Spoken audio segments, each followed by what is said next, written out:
So thought we would talk a bit about delusion. And this may seem very familiar territory. We all have delusion, first of all. Makes it very familiar, but and there are many ways we can approach looking at delusion. Delusion's challenging, more challenging usually than greed or hatred.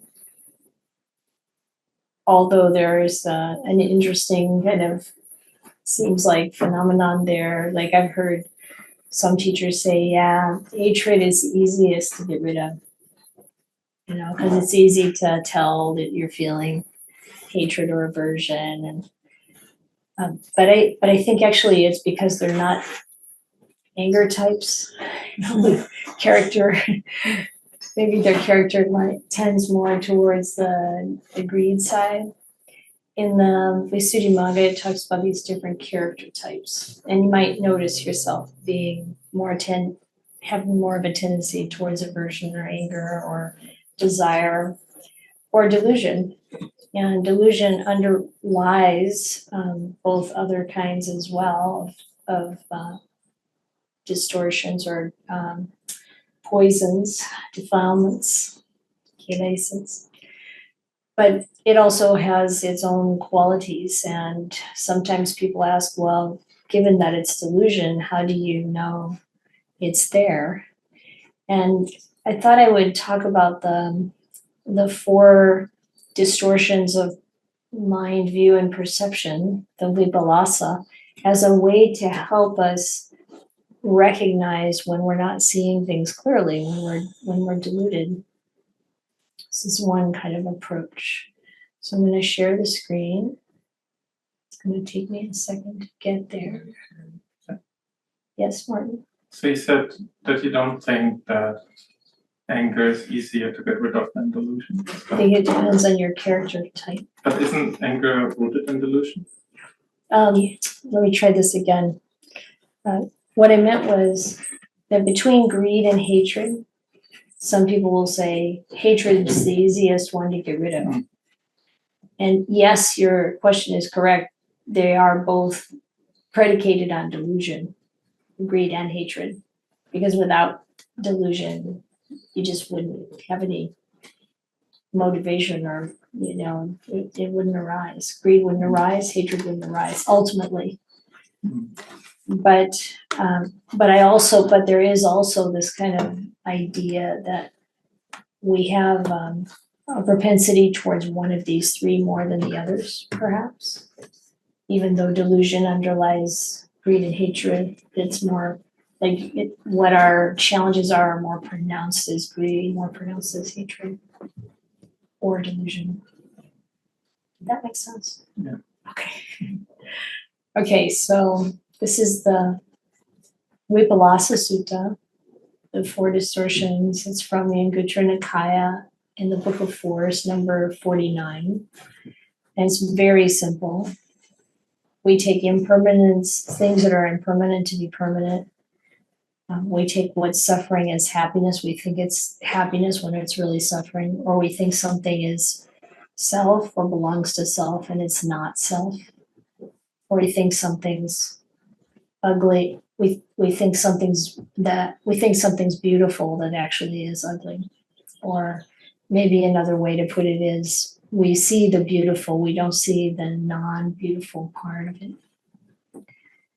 So these are the four distortions, and we can easily find examples. I mean, most of us probably are under the delusion that our life is going to last a long time. Maybe so long that we don't have to think about the impermanence of it, unless we are actually making our mind look at it. Most of the time, we kind of live under that delusion.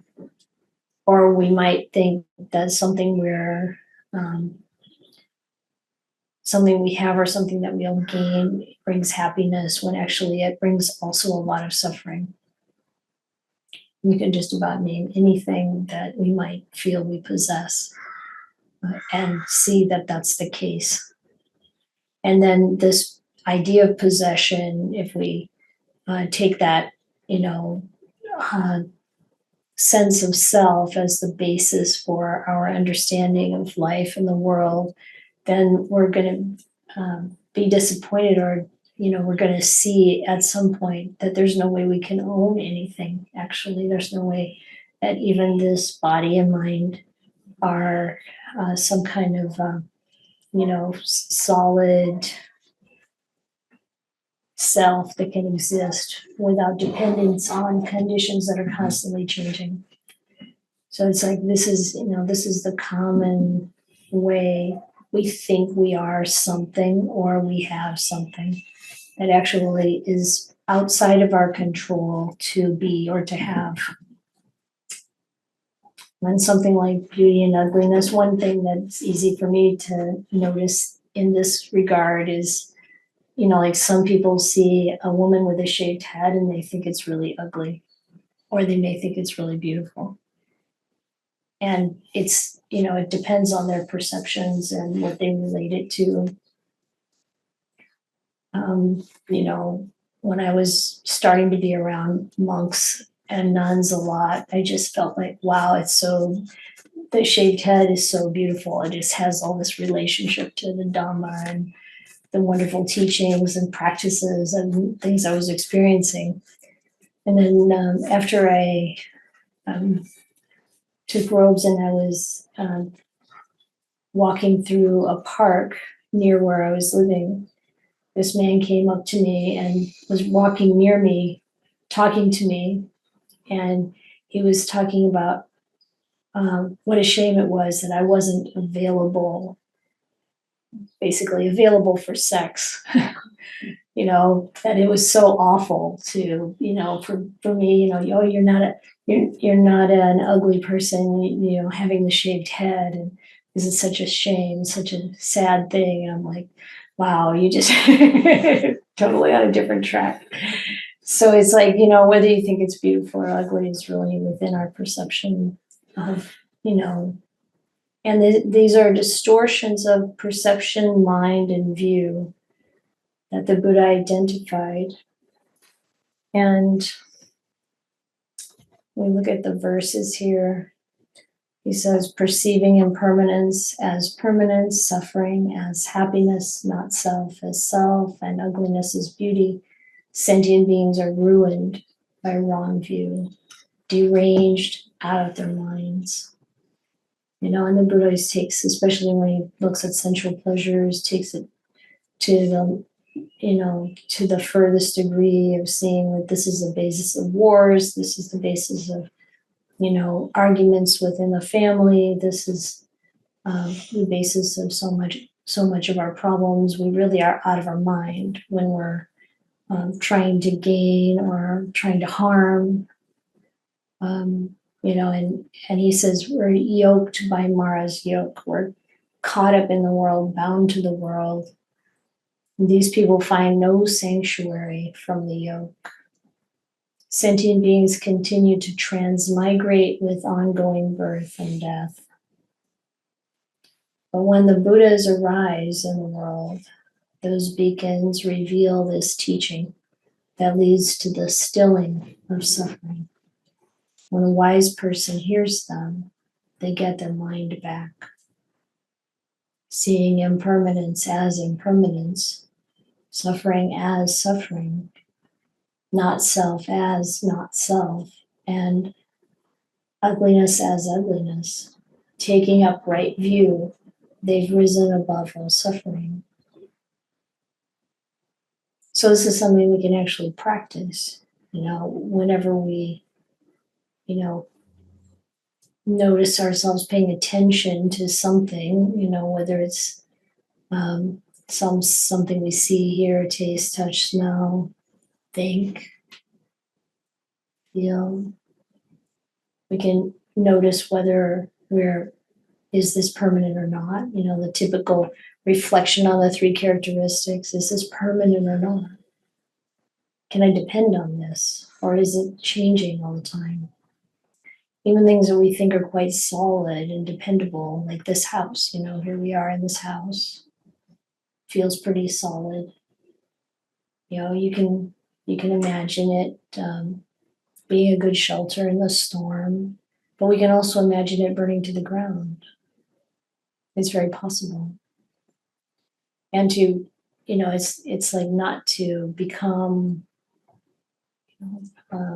depressed and afraid or anything like that. It's just to see reality as it is. If this really is the nature of this world, this constant changing. The body too, the body may feel strong and capable, but then, one moment to the next, something can change. When you have a back problem, or then you have, some other kind of thing happens. I just heard about someone and they woke up one morning and they couldn't see clearly out of one of their eyes, something happened there, and this is possible any moment. So I taught about this at various Center for Buddhist Studies recently, and I found some photos that kind of depict this. This is Mount St. Helens, this beautiful mountain there on the left side. On the right side, that's what it looks like now. Looked like after the volcano erupted. Like if you think of something you think of as permanent, and the mountains are a pretty good example, you really think that's going to be there. If the clouds aren't there, when we were up there in Washington, we have both at Cloud Mountain and in Seattle, you look out and you see one of the mountains. Maybe it's Mount Hood, or in Seattle, Mount Rainier, and that's a pretty formidable image. It's like you just can't imagine that changing very much. But look at that. That was quite the event. I don't know how many people were living out here in this West Coast area or somewhere where you heard much about the volcano happening, but the eruption of Mount St. Helens. But it was really life-changing for many people. You can see how it really changed the landscape. And, just having these kinds of reflections can help us bring our views, our perceptions more into alignment with reality. And we become less intoxicated with the world. And the Buddha talked about these, being intoxicated with youth, and how when he realized that he also, this is when he was a young man and he was still living in a very wealthy family and powerful family, and, realizing that, someday he's going to age and die.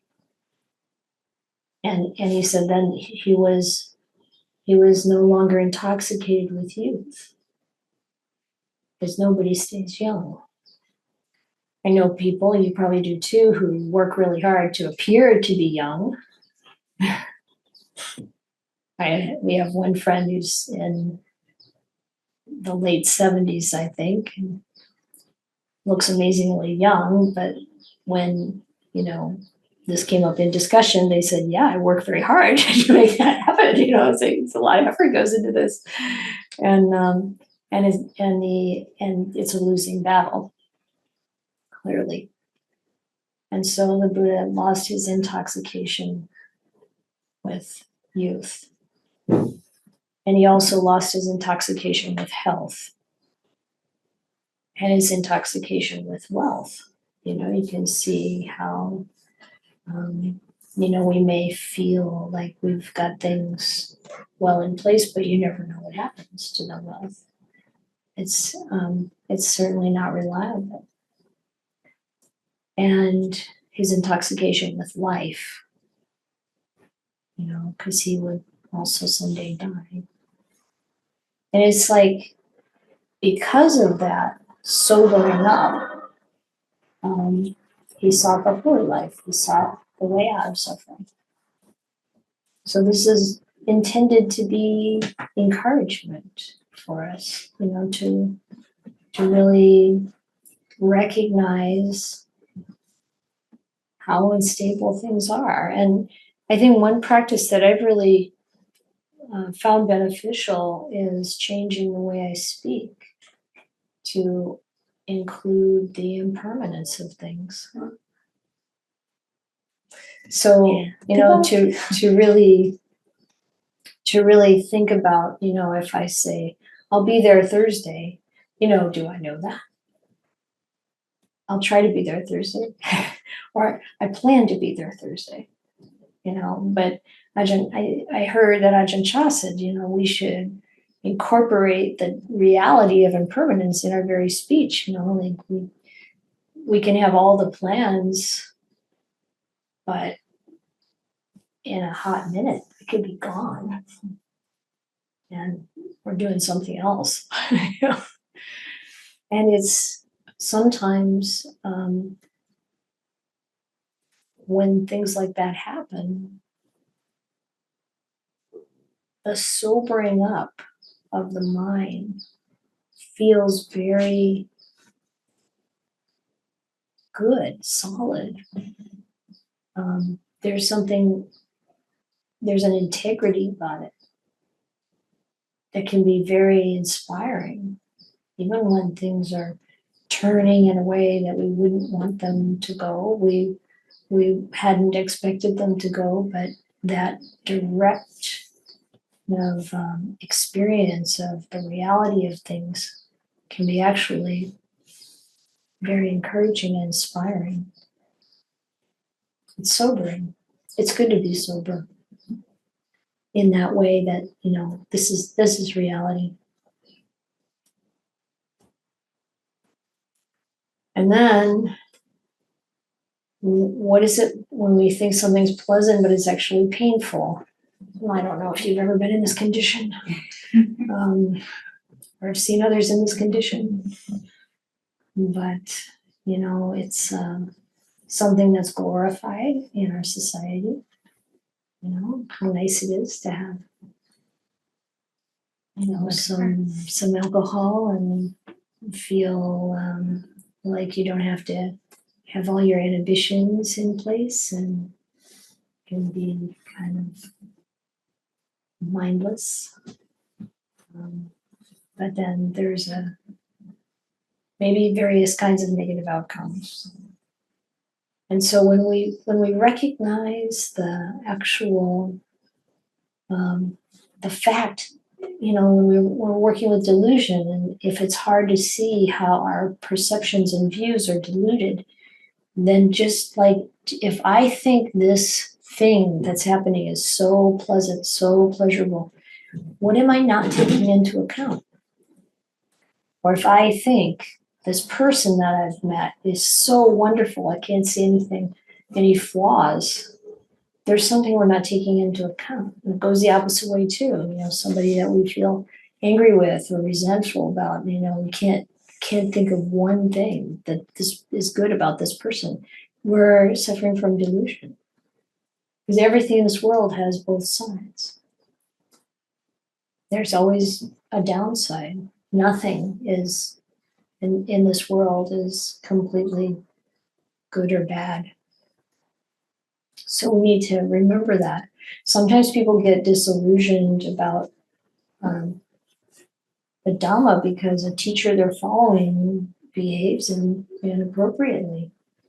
And then just to remember to keep our faith in the Dhamma. Human beings are not reliable. We try to find the most reliable ones we can, but we just can't completely, you know, if we completely see someone as perfect or have, you know, completely stable, we're deluded. We have to take into account different factors. So here's a picture of someone at the age of 17 and at the age of 102. So what self is the real self? Well, of course, we could use different images for these different distortions, for sure. You could have this in the impermanence department. You could have it in the suffering department. You know, you can have it in the beautiful, ugly department. Who knows? You know, you could apply any of it to ourselves. But right now, do you think you're on the young side of life or on the old side of life? And if you see yourself as relatively young, what are you going to look like? What are you going to feel like when you're old? I was always amazed at my mom when she got to that point where she couldn't walk without a walker, and she, you know, she's like late 80s. And she'd say to me, I never thought I'd get like this. And it's just like amazing to me because her father was like that before he died at 90, you know, and her mother was more mobile, but she died a little bit younger.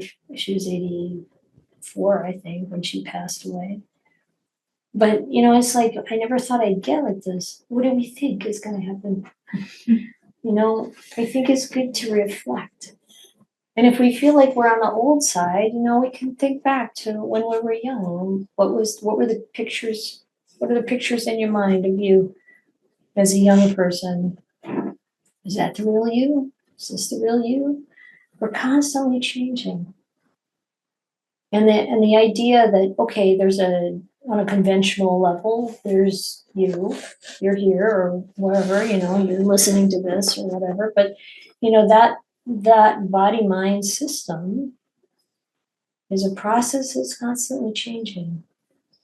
We want to fix things into place. We want to see them as solid and real. We want to rely on things. We want to feel comfortable. But we're not really comfortable. We're not comfortable more than a few minutes. We got to shift our position. We're gonna have something else. Pretty soon we need more food. We just had food. We're gonna have more food later. You know, we gotta have more to drink. The body constantly needs something. You know, take it to the bathroom, take it for a walk. You know, but it's like, you know, we want to care for it, but to have this solid view that this is me or this is mine. That is delusion. And finally, I don't know if you're ready. Seeing what is not beautiful is beautiful. And you look just beneath the skin, and it's a pretty different story.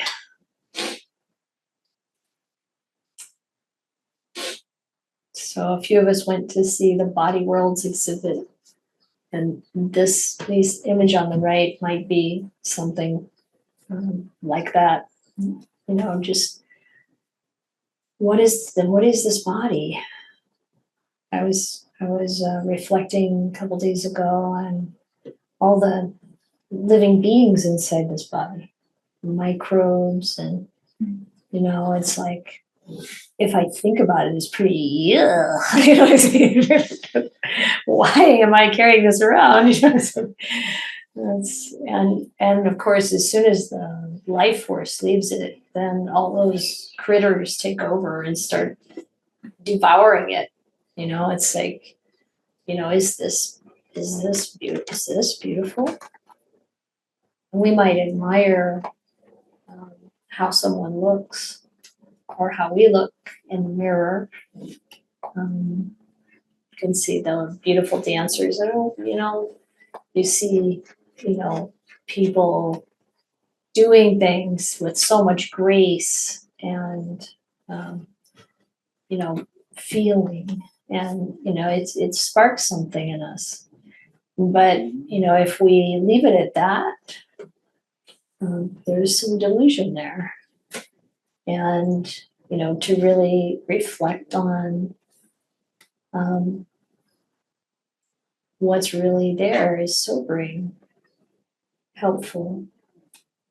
It brings peace and tranquility.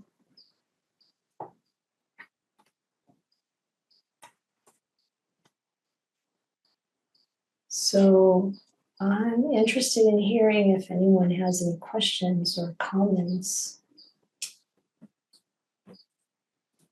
It's okay, no thoughts There is necessary. an app where if you upload your photo, it will show you when you're old. Yeah. I made a picture of that and saved it on my phone. Oh, nice. Fun. Nice. And then my wife took it after. No, look, honey, look. Yeah,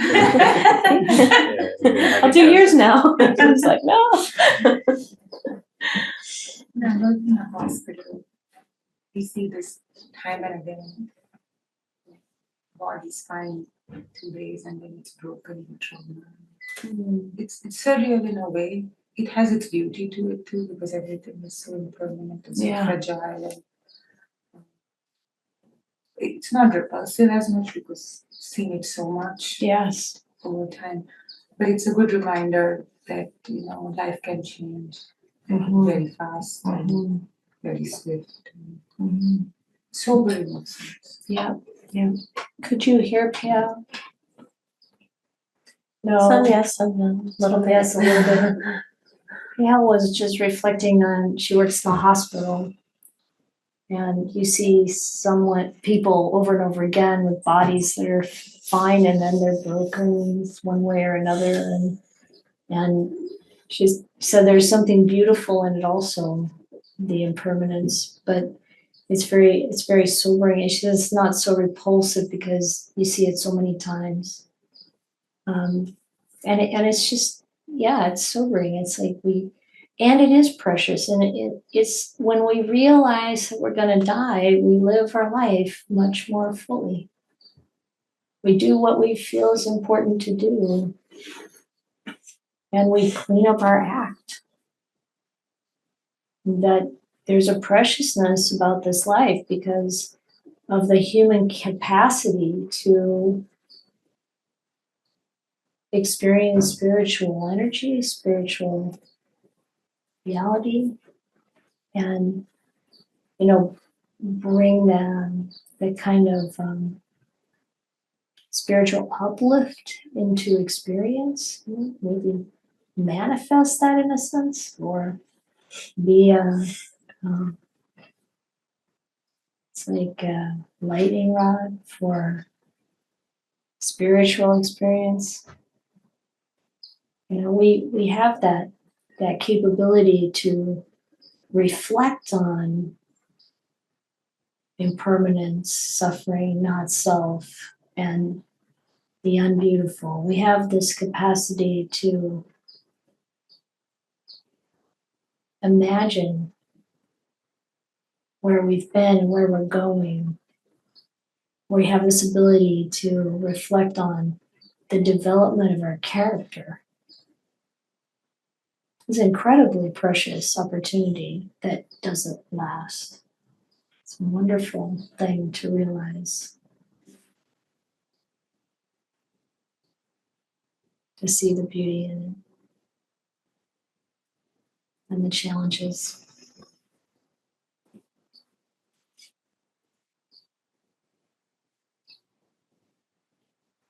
So if there are no questions or comments, then I think we should go practice. Pick up a practice this afternoon to investigate any of these 3 roots of greed, hatred, or delusion. And maybe there's something that's coming up right now in your life. And maybe you're reflecting on it quite a bit already, but taking this time, if you have the time, to bring more awareness to it, and be sure to also have the right intention, that kindness, gentleness, and letting go. That's always, we want that to be the container, the context within which we do everything. So when we do that, then there's a support for healthy reflection, healthy mind, healthy life. Okay. Practice well, everyone.